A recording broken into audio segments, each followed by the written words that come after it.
Caracas, Venezuela. Venezuela's opposition coalition has rejected the results of Sunday's gubernatorial elections, in which the ruling Socialist Party won at least 17 of the country's 23 states.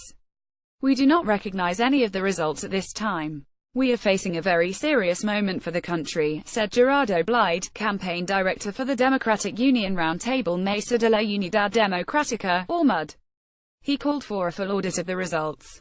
The opposition, which had been predicted to take at least half the seats, held control in just 5 states.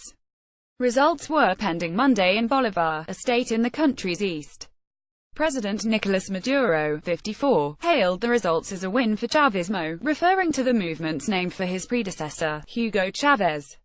"Today, Chavism devastated the opposition," he exulted in a televised speech Sunday from the presidential palace. "Chavismo is alive, is on the street and is triumphant." Maduro says voter turnout was a relatively high 61%, and he later tweeted that the Venezuelan people have achieved the triumph of peace and democracy through the vote. The United States applauds what the State Department calls the courage, determination and the will of the Venezuelan people who tried to endorse their constitutional rights by voting. However, it says, the voice was not heard, as the election was neither free nor fair.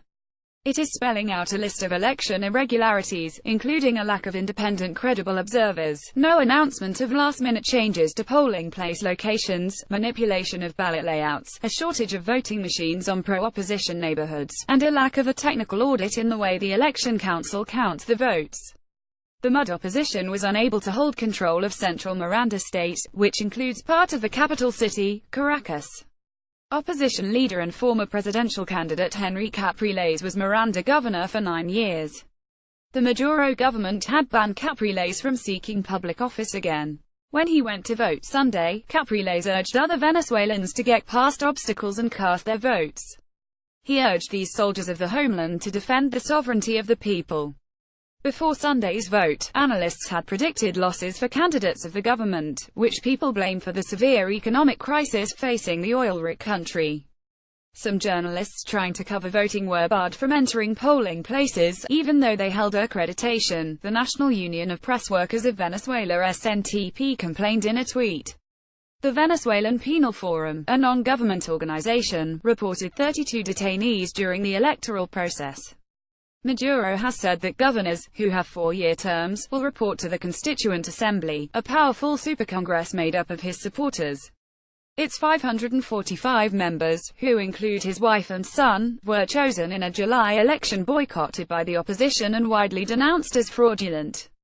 Shortly afterward, the United States imposed sanctions on Maduro and members of his inner circle. The US and European Union are considering additional sanctions against the Maduro government.